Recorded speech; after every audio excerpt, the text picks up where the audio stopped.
Now, pretest question. What is the most appropriate maintenance regimen for a 55-year-old guy with a Medtronic Hall mitral prosthesis, no coronary artery disease, in sinus rhythm, EF 60%? 2.5 INR and 325 of aspirin, 3.0 INR, 3.0 INR and 81 milligram of aspirin, 3.5 INR, or dabigatran?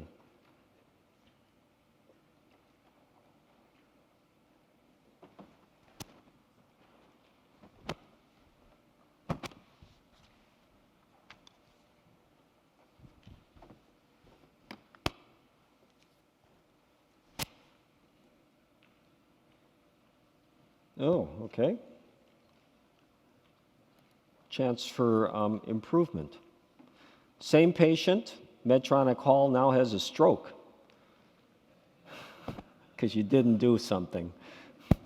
Current regimen is warfarin with an INR of 3 and aspirin 81. What would you recommend? Increase the aspirin, add clopidogrel, increase the target INR to 3.5, increase the target INR to 4, change warfarin to the dabigatran.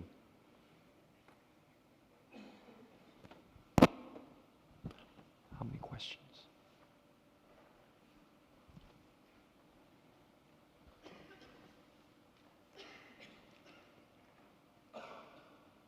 Let's see. All right. 83-year-old man, 5 years after a mitral bioprosthesis, now dyspneic. The mean gradient's 11 at a heart rate of 64. What's the most appropriate initial treatment? Surgery, thrombolysis, eptifibatide, or warfarin?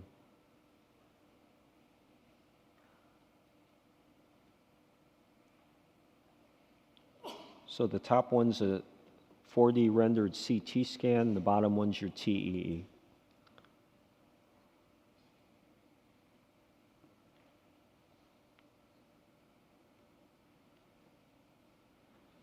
No, good. Yeah, this will be a good one to talk about. 78-year-old woman presents for an annual physical, 3 years post-surgical AVR, 23 millimeter bioprosthesis. Got a short systolic ejection murmur, no cardiac imaging has been performed. What is the most appropriate recommendation? So it's 3 years with the 23 millimeter. Order a TTE, repeat exam in 3 months. TTE in 1 year, no cardiac imaging.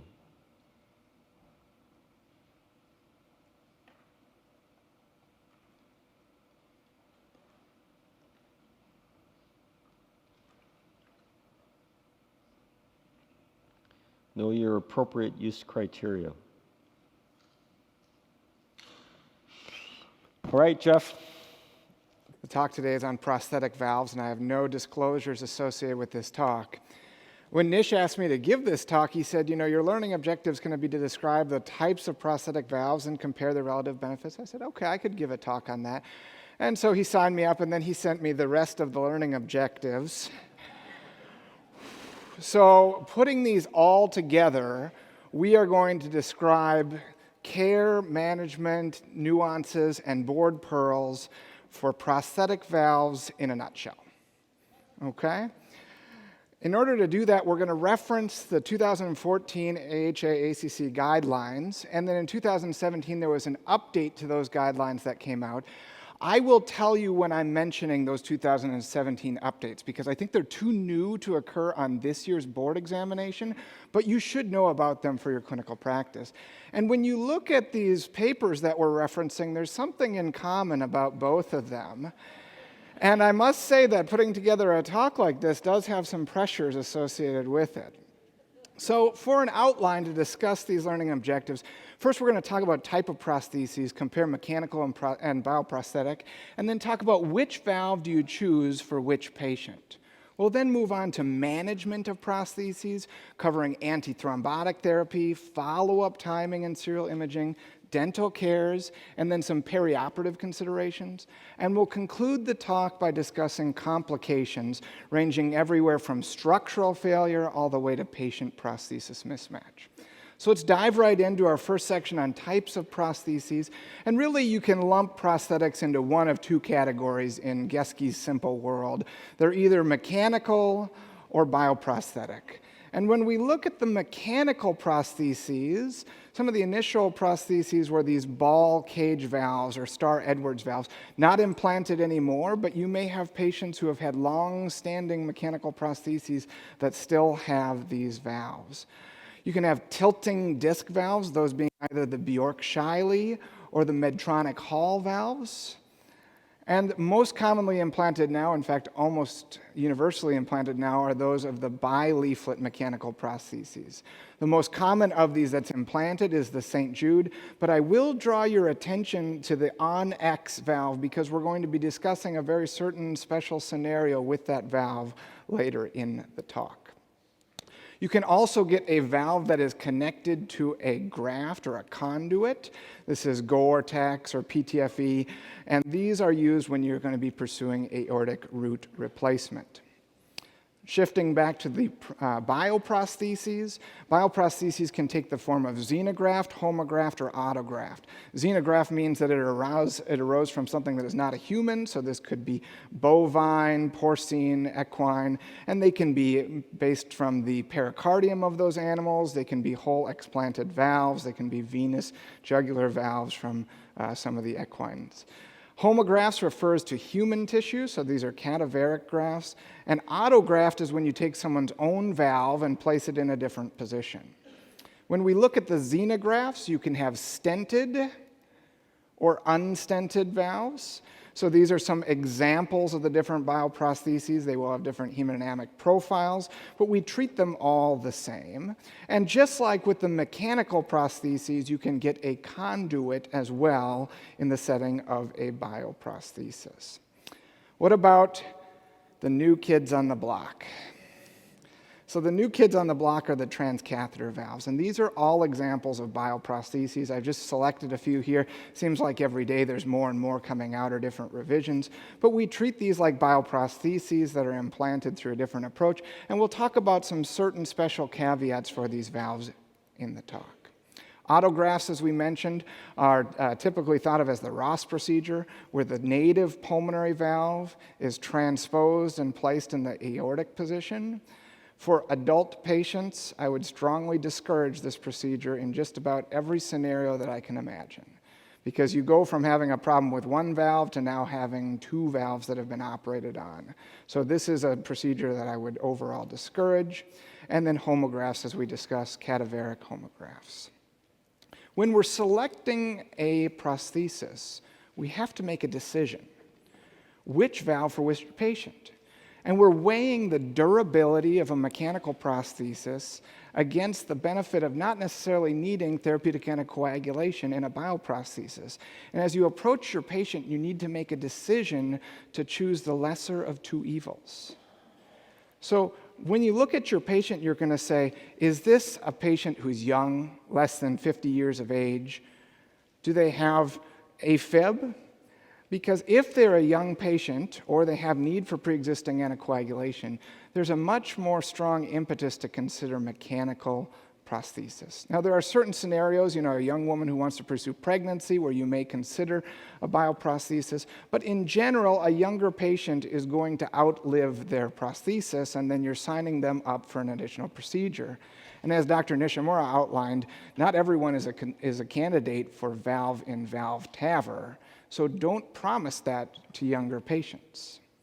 Biological valves, we might think about these in an older patient where the prosthesis is likely to outlive the patient, or if there are contraindications to anticoagulation. But you'll notice 50, 70, there's a gap. And that's where the new guidelines really emphasize the importance of shared decision making. As both types of prostheses get better and better, bioprostheses are lasting longer, and we'll see a special situation for mechanical prostheses that are requiring less anticoagulation. This is a decision that you want to share with your patients. The special scenario may arise that if you have a patient that requires aortic valve surgery for aortic valve disease, and they have an aortopathy that involves their sinus of Valsalva, then you need to get on the phone with your surgeon, and you're going to persuade, or you're not going to tell the surgeon, but you're going to call them and you're going to say, hey surgeon, you conduit, okay? I'm going to say this is the time when you want to use a conduit. And if there's not involvement of the sinus valsalva, that's when you're going to do a root-sparing procedure. The root-sparing procedure means that you don't have to reimplant the coronaries, which adds technical difficulty and morbidity to the procedure. So which valve for which patient? We've learned about some of the transcatheter prostheses. The indications for these are really evolving. The initial indications were TAVR and a high STS risk, greater than 8%. But the latest update tells us that we can do this in intermediate risk patients as well as high-risk aortic regurgitation patients. And there's off-label use for patients who have low STS risk, but another reason why the surgeon says, I won't go in the chest, a porcelain aorta or a hostile chest. We can also talk about mitral interventions, and although it's not a prosthesis, it's worth saying that the MitraClip is an emerging option that is used in patients with mitral regurgitation. It's not a surrogate for mitral valve repair. Certainly if a patient is a candidate for that, it is preferred.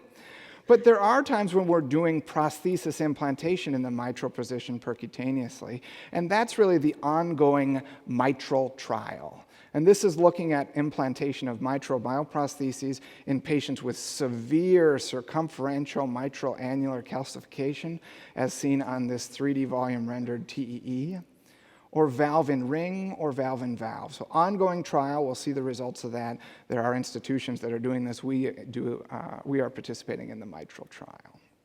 We've talked about different types of prostheses. Let's shift gears and go into management of prostheses, beginning with antithrombotics and then going through timing of imaging, dental cares, and perioperative considerations. So what about antithrombotics? Aspirin is important. Every patient with a prosthesis should be on aspirin. All prostheses require aspirin. And you'll say, well, what about a mechanical prosthesis that's normally functioning and has a therapeutic INR? Yes, class 1. Here's the data. They live longer. Every patient with a prosthesis should be on aspirin. What about a normal tissue prosthesis? Yes, every patient with a prosthesis should be on aspirin. So make sure that your patients are. What about warfarin? How many times do you have someone come in and say, I'm not sure I want to be on that rat poison, doctor, right? I wish I had a nickel for every one of those. But what's the data for warfarin? So this is an older study, 1995. This is a mix of aortic and mitral prostheses. It's looking at primarily tilting disc prostheses. So we have to keep that in mind, but I think it illustrates the point just fine, that as we anticoagulate towards a higher degree of therapeutic anticoagulation, the risk of ischemic stroke drops, and eventually the risk of hemorrhagic stroke rises. And we're looking for that sweet spot of minimizing both risks. And with more modern prostheses, we're seeing that this is shifting down. It matters the position of the prosthesis, as well as what type of prosthesis is placed as far as the risk. And we're going to go through a strategy of how we can tell what's higher risk in just a moment. What about mechanical valves and direct oral anticoagulants? It's been studied, was looked at in the Realign trial. This was stopped early because there was excess bleeding and excess thrombosis in the dabigatran arm. So don't do this.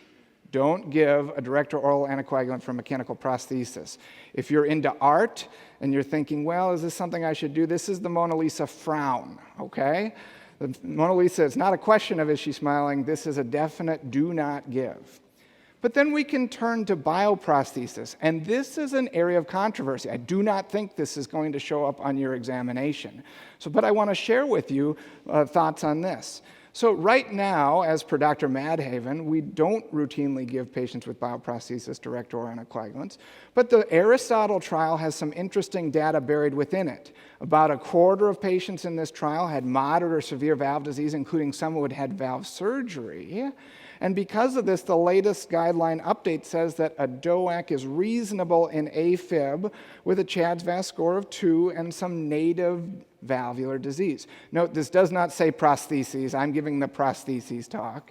But you can wonder if that data might not be translated eventually. And so this is kind of, is it a smile? Is it not a smile? Not sure. This is something that's probably coming down the pipeline, so stay tuned. We know that flow is conserved as it goes through the heart. The same amount of flow goes in and out, but the size of the holes in the heart are different. The atrioventricular valves are larger in diameter than the semilunar valves. And because of that, we know that flow is the product of area and velocity, so through the larger area atrioventricular valves, there is slower flow. Whenever there's slower flow in the body, we know from Virchow's triad that there is more risk of thrombosis. Therefore, the atrioventricular positions are higher risk for thrombosis. If you learn better from graphics, here it is displayed graphically as we go from aortic to mitral, then to the lower pressure right-sided atrioventricular valve. We see that risk of thrombosis goes up. In addition, the type of prosthesis that we implant matters too. The more modern bileaflet prostheses have much lower thrombotic risk, and we can generate a scenario that's fairly low risk for thrombosis. Aortic position, bileaflet mechanical prosthesis, and that combination, in the absence of additional risk factors, has very low risk of thrombosing. So the next question is, well, what do you mean by additional risk factors? I'm glad you asked. So additional risk factors are really 4 things to consider. 1, atrial fibrillation. 2, previous thromboembolism. 3, hypercoagulable condition. I would think about cancer here. And 4, an ejection fraction less than 30%. These are the 4 things that you want to consider as you're thinking about risk of prosthesis thrombosis. So if all of the stars are aligned, you have aortic position with a bileaflet mechanical prosthesis, or actually the Medtronic Hall tilting disc in the aortic position, and none of those 4 risk factors that we just discussed, your INR goal is 2.5. Sometimes in prior guidelines they've said 2 to 3. More often now we refer to a single number, so 2.5. Now what if you have the super alignment, right? We just had this eclipse. Okay, so if you have the super alignment and you have an aortic position with an on-X bileaflet prosthesis, no risk factors, you may actually be able to use a lower INR goal, 1.5 to 2. This is still given as a range because that's how it was FDA approved, but this is an update in the latest guidelines. So prostheses are getting better. But in general, for boards, I would think about this stars aligned being 2.5, and everything else for mechanical prostheses being 3.0 for your INR goal. What about antithrombotics for bioprostheses? If you're in the first 3 months following implantation and it was surgically implanted, you want to use warfarin with an INR goal of 2.5. Older guidelines recommended aspirin, current guidelines recommend warfarin for the first 3 months. For TAVR, there's debate. Okay? I will say right now, many places use aspirin and clopidogrel. We at Mayo use warfarin. So I don't think this is a testable point. I think there's controversy. I think that there's data to come in this regard. After 3 months, no risk factors. You don't have any of those 4 risk factors that we talked about. Aspirin monotherapy. Risk factors, then you're going to think about anticoagulating those patients. If an embolic event occurs and the patient is not on aspirin, put them on aspirin. They should have been on aspirin already. If their INR is 2.5 or 2 to 3, you're going to increase it to 3.0, 2.5 to 3.5. If they were already at an INR goal of 3.0 and they're on aspirin, and they have an embolic event, we do a larger jump in INR. A larger jump in INR if you're starting at 3.0. So when you're thinking about timing of follow-up of prosthesis, at your first pre-op visit, get a history and physical, EKG, chest x-ray, CBC, and INR. You want to fingerprint the prosthesis. And guidelines recommend that we do this in between 6 weeks to 3 months. I will tell you, many times at Mayo, we will do this during the index hospitalization. That's not quite per guidelines, but you want to make sure that you have a baseline examination, and you want to correlate your exam and your baseline fingerprinted echo. So what does that mean, to correlate your exam and your echo, right? That sounds really good to say. But I've just made a few flashcards for kind of what that means. So for a ball cage valve, when you listen, you should have a prominent opening and closing click as the ball moves back and forth. It may kind of rattle as it moves around. There's going to be a flow murmur. And on echo, it's really tough to see the ball. Okay? There's artifact that makes it hard to see the ball, and the ball oftentimes doesn't look circular. It looks kind of more elongated if you do see it. You have inflow that goes around a central obstacle. You'll see a closing volume, but then no regurgitation thereafter.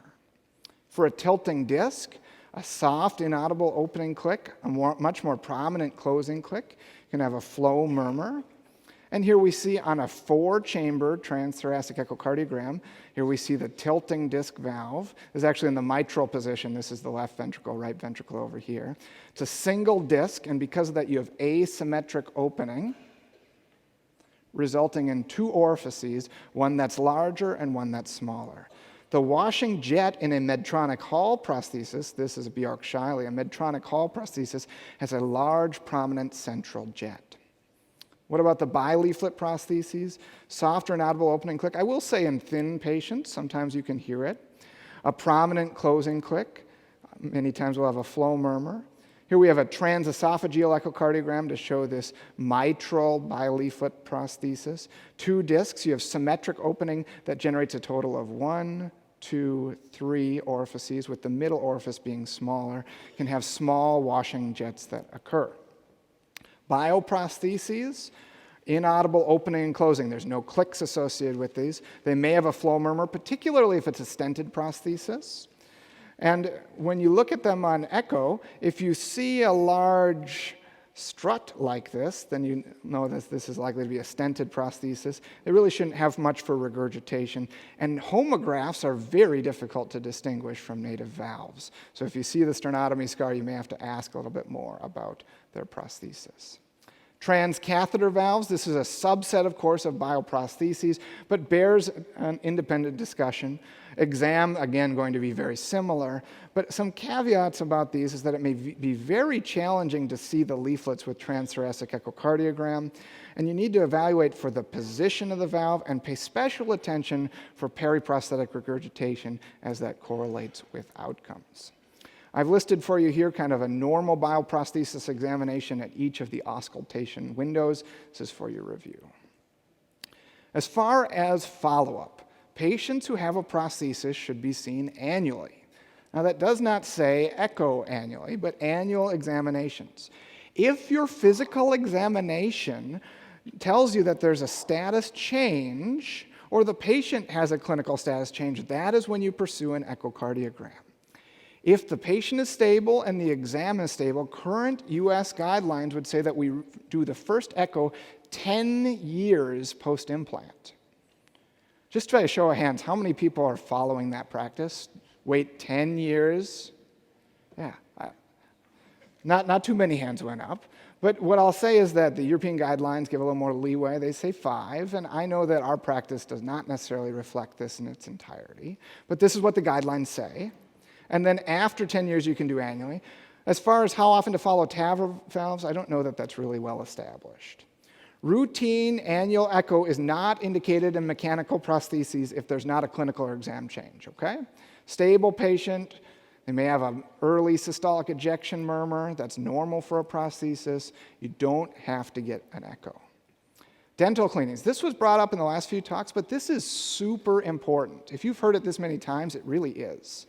But what I would say is this is a key part of the review of systems of any patient with structural heart disease. Any patient with structural heart disease, maintenance of clean teeth is very important. And it's important to have routine dental examinations. It's also important, however, to make sure that you get a good dentist. Have them clean the teeth twice a year. Prophylactic antibiotics for all patients with prostheses. This includes transcatheter prostheses and any valve repair with prosthetic material. And we already knew this from Dr. Cullen's lecture. Perioperative considerations. Most patients have only a very slight chance of thrombotic events in a brief cessation of anticoagulation for operative interventions. All patients do not need to be bridged. Continue warfarin if you can. For procedures that it's acceptable to do so, that makes it easy. So here's a decision-making tree. If you can continue the warfarin, do that. If you have to stop it, then you're going to evaluate the risk of the valve, you're going to look at those additional risk factors, and you're going to look at the surgical risk. So just to review, here's the risk of the valve. We talked about that. There's those 4 additional risk factors. And then we actually learned a little bit about high bleeding risk from Dr. Cullen's perioperative lecture. This is a bleeding risk or high risk of greater than 2%. And the one to really remember is neuraxial anesthesia, okay?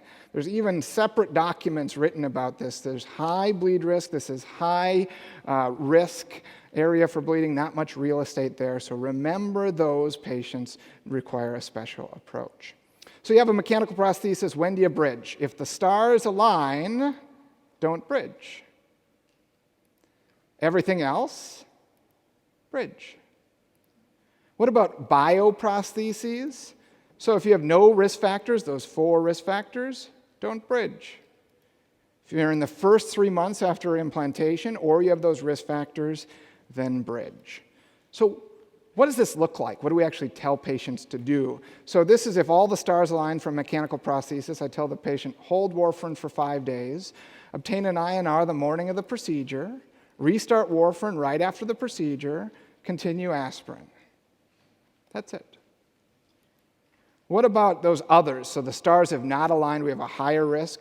Stop warfarin 5 days prior to the procedure. Begin low molecular weight heparin 3 days pre-op, or when the INR falls below 2, so if it was a little bit lower to start.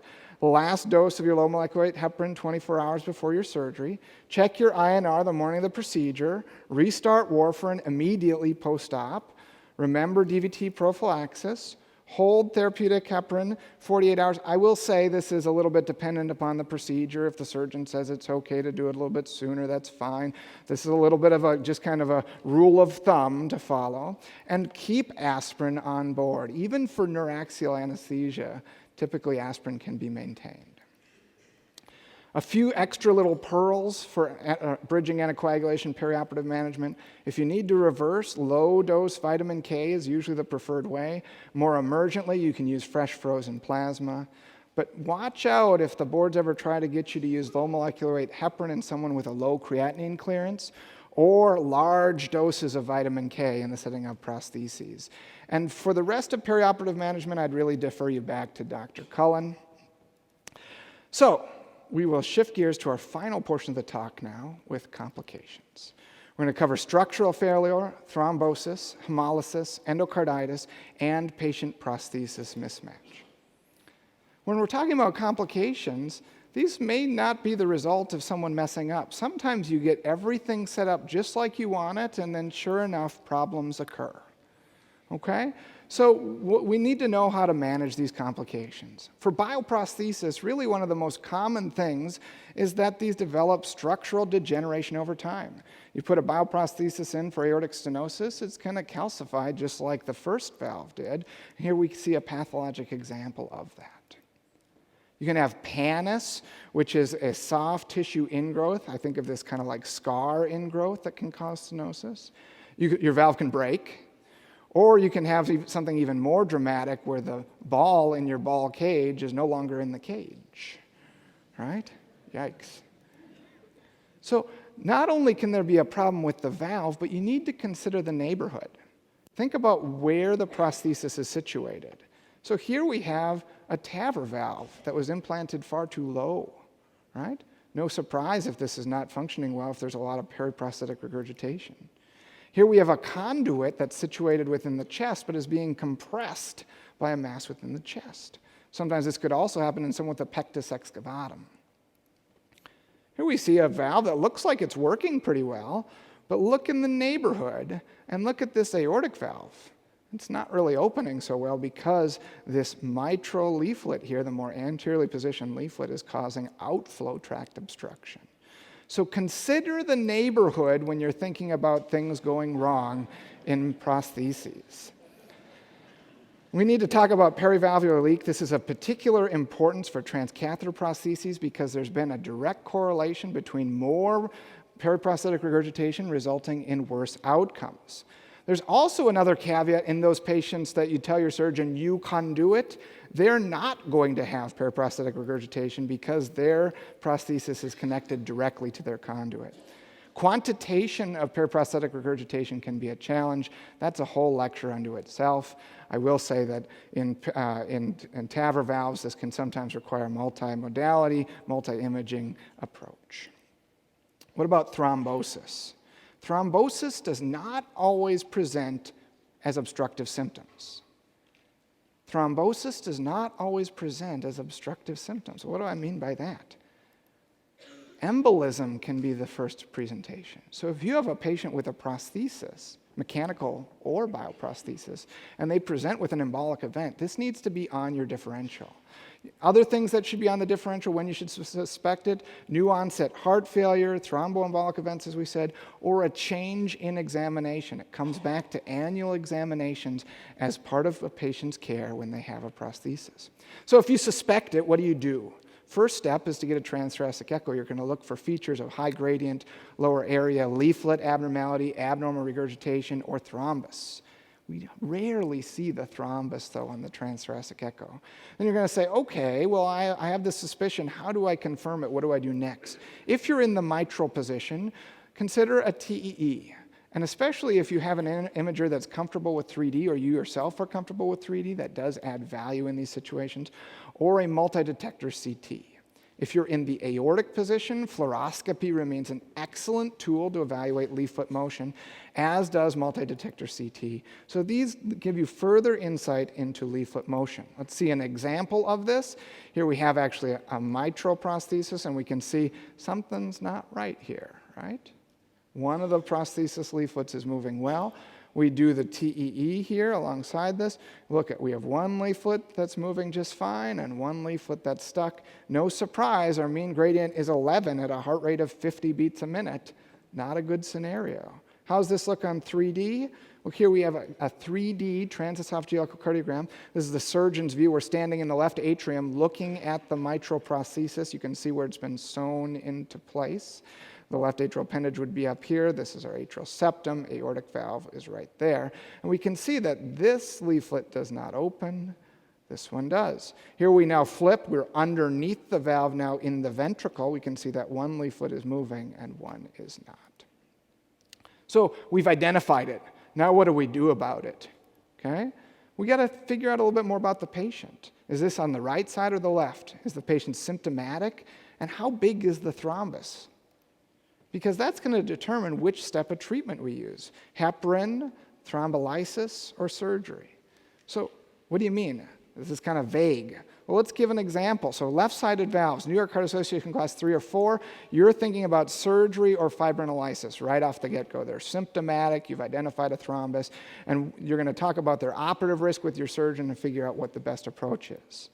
If they're class 1 to 2, then you're going to say, how big is this clot? That's a challenging thing to figure out, sometimes requires clinical judgment.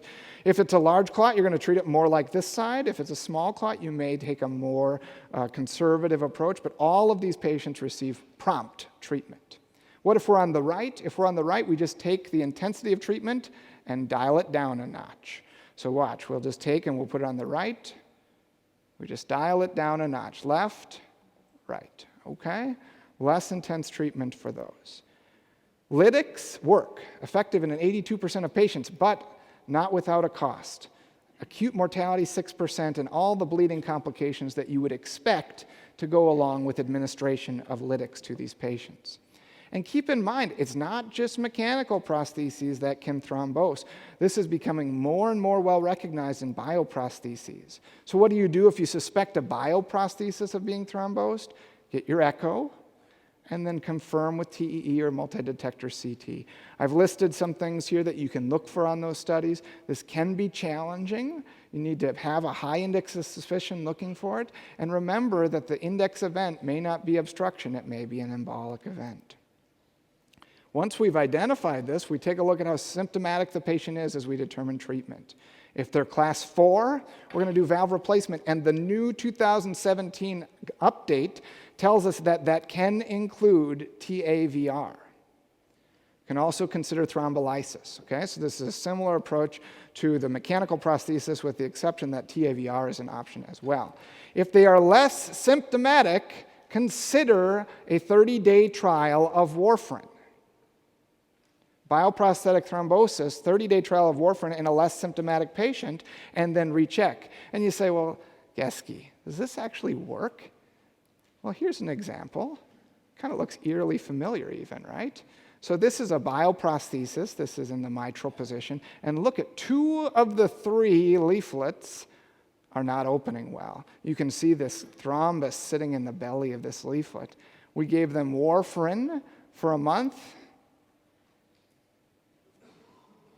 Looks pretty good to me, right? Hemodynamics substantially improved, symptoms substantially improved. So if you identify a less symptomatic bioprosthetic thrombosis, consider warfarin for 30 days with reassessment. Keep in mind hemolysis can occur. This is a particular interest in periprosthetic regurgitation, but can occur from mechanical damage to blood cells in mechanical valves.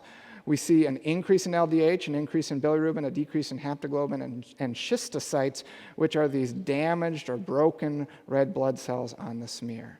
Keep this in mind in patients with TAVR, and you may need to consider intervention if the patient develops refractory anemia requiring transfusions. They're getting iron overloaded from all their transfusions, or if they develop drug-refractory heart failure. What about endocarditis? Boy, wouldn't it be great if we just had a talk on endocarditis? So endocarditis can affect prosthetic valves. Here we have dehiscence of a mitral tissue prosthesis. You can see it bulging back into the left atrium with each systole. When it was taken out, just covered with vegetations. And for endocarditis, I would really direct you to another expert who have here today, Dr. Cullen. 2 more things as far as complications. Patient prosthesis mismatch. This is when the prosthesis is too small for the patient. So keep in mind when you're implanting a prosthesis that you need to look at your patient and size appropriately. So the prosthesis itself is functioning well, but you have unfavorable hemodynamics because of the size of the person.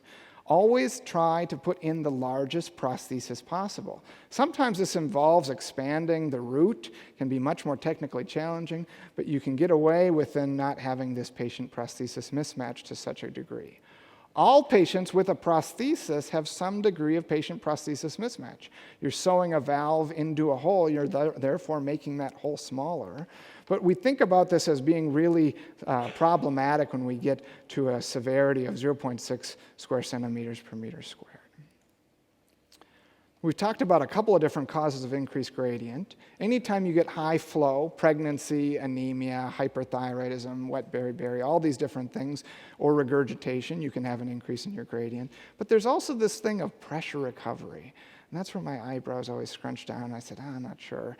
So this is usually referred to as a phenomenon where the echo and the cath seem discordant and the echo seems higher. It's common in the bileaflets because they have that smaller central orifice.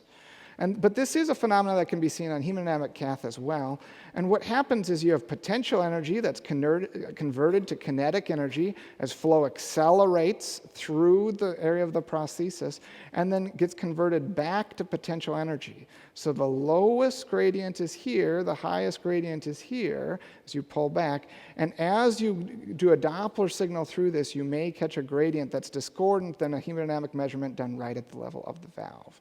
The gradient at the level of the valve is going to be what primarily matters clinically. Don't memorize this table. It's here for your reference. As you're approaching someone who has an increased gradient across their prosthesis, this is a way to help you distinguish between different causes of high gradient. So I've included this for your reference. I would not memorize it for the boards. Keep in mind that all these things can cause an increase in gradient. We've talked about a lot of different things during this session. We've talked about which prosthesis for which patient.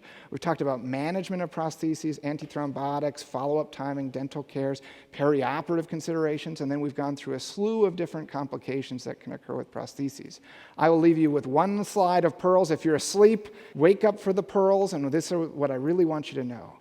Aspirin should be used in all patients with prostheses. No direct oral anticoagulants for mechanical prostheses.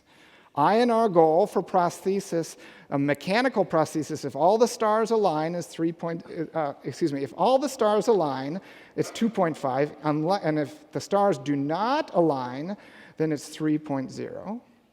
Fingerprint the valve and then follow clinically. Bridge mechanical prosthesis if the stars do not align, and always implant the largest possible valve. With that, we'll go through our questions.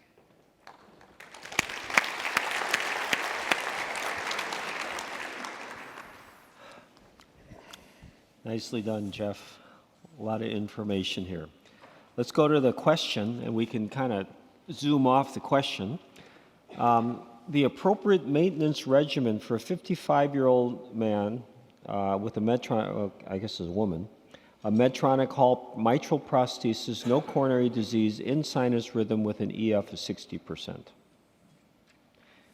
2.5, 3.0, 3.0 in aspirin, 3.5 or dabigatran.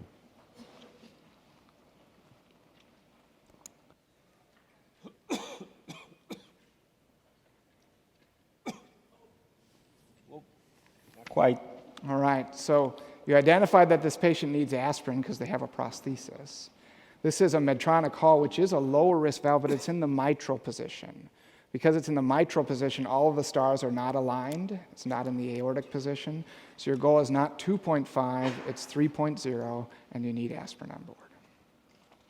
So the European guidelines actually don't say aspirin, but when we kind of looked at this, you look at the TERPI data that Jeff showed, and there's some really, really nice meta-analysis that show that aspirin really is effective in these patients. So that's what we recommend.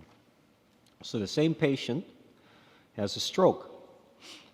Her current regimen is warfarin with an INR of 3 and aspirin of 81. What would you recommend? Increase the aspirin, add clopidogrel, increase the INR to 3.5, increase the INR to 4, change warfarin to dabigatran.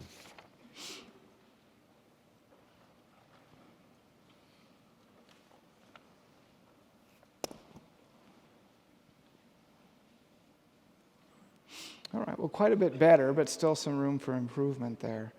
So in this patient, their initial INR goal was 3.0. When you're already at that higher level goal for therapeutic anticoagulation and someone has an event, you jump from 3 all the way up to 4. Now, say they had had a prosthesis where the goal was 2.5 and then had an event, you'd make sure that they're on aspirin, and then you'd go from 2.5 to 3.0. So how many people here, I'm going to ask you if you either use a range or a single value with your prosthesis. How many use a range? Raise your hand. And how many use a single value? So you're the only one. Tell us about this single value. Yeah, so I think that for me, when I'm talking with a patient, I'll tell them that things fluctuate, but identifying a goal, where do I want to be, I've found is a lot more helpful with patients. They get less confused when I say, we want the number to be this, but it can fluctuate. And I notice that I think this is a trend within the literature as well to suggest a single value goal, with the exception, I think, being perhaps that Onyx description. Yeah, well, that was only because that was what their study did. But actually, what you find out is the thrombosis rate doesn't necessarily go up with a lower INR, it goes up with a fluctuation of INR. So if you say, listen, get your INR at 2.5, and if it's 2.7, you'll decrease it a little bit, 2.3, you'll increase it a little bit, you'll have much less fluctuation than if you say 2.0 to 3.0. And I think overall that's going to result in much less valve thrombosis for these patients. So that's why you're right, the whole thing is changing, and we'd certainly like to promote a single value, easier for the patient to remember, but also I think better for the to decrease the fluctuation that occurs in these patients. Okay, let's go to number 3. 83-year-old man presents 5 years after a bioprosthesis with class 2 dyspnea. His mean gradient is 11, heart rate 64. What's the most appropriate initial therapy? Surgery, thrombolysis, eptifibatide, or warfarin? You've seen this before.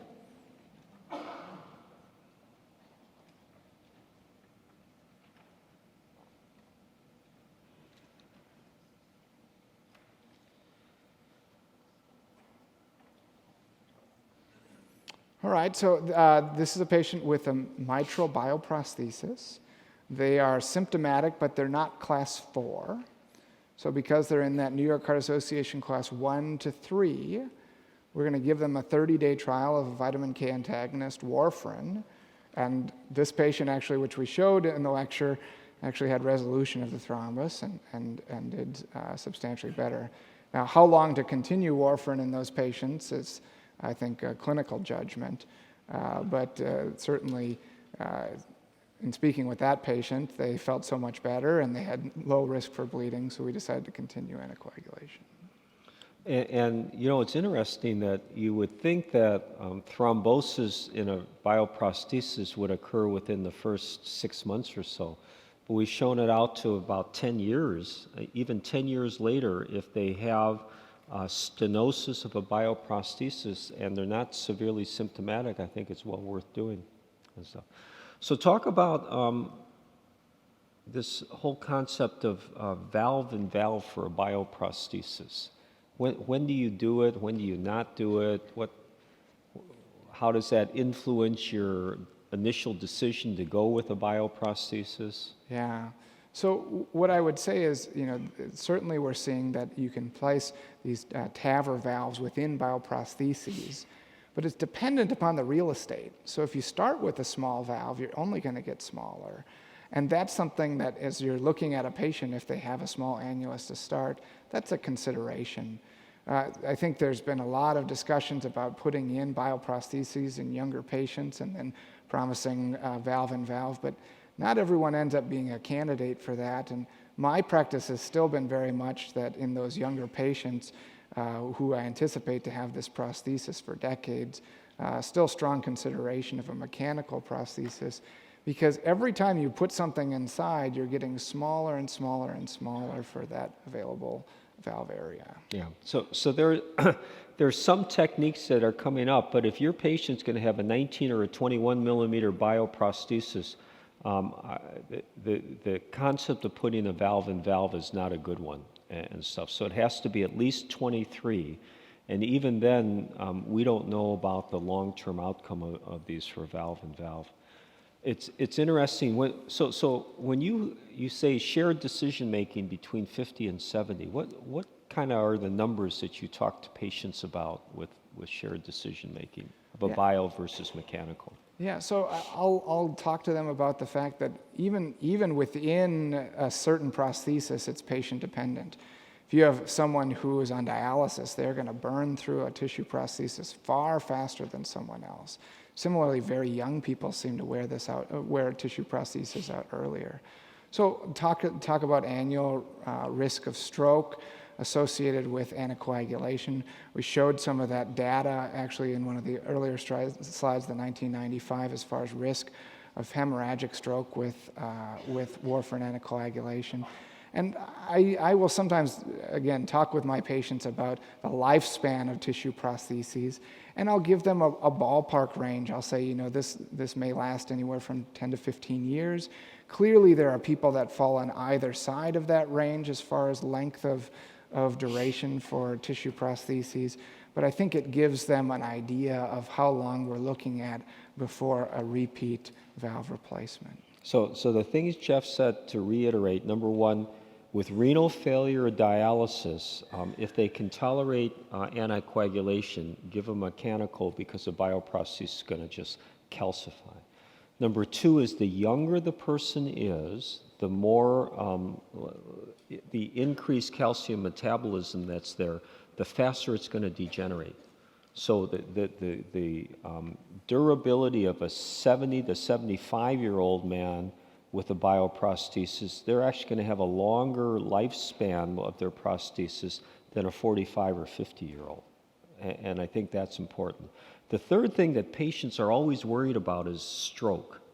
And actually, if you look at a mechanical prosthesis that has good, well-maintained anticoagulation, the risk of stroke is no higher than a bioprosthesis. So you can't say that you're going to prevent a stroke by going with a mechanical prosthesis, because a well-maintained INR is no higher. The other thing is that our own group has done some propensity analysis on patients between 50 and 70 years old. And this is a group that I think I'll bet many of your surgeons around the country are putting in tissue prosthesis. But if you look at long-term mortality, we feel strongly that the mortality is decreased with a mechanical prosthesis versus a tissue prosthesis. A lot of it is because of that degeneration. And the thing, so Jeff was talking about the follow-up of a bioprosthesis. Once a bioprosthesis starts to degenerate, boom, it goes very, very quickly. And some of these patients come in florid heart failure and never survive with that. Whereas you can tell patients that mechanical prosthesis never wear out, which I think is very, very important. Okay, let's go to the last question here. 78-year-old woman, annual physical 3 years after surgical AVR with a 23 millimeter. She's got a short systolic ejection murmur. No cardiac imaging has been performed since short, but she did have one after surgery, right? Mm-hmm. So what is the most appropriate recommendation? Get a TTE, repeat exam in 3 months, get a TTE in 1 year, no cardiac imaging. I'm feeling confident about this one. Are you? Yeah, I think they're going to do well. You sure? Oh, Jeff. Oh, 94. You're going to have to stay in Rochester.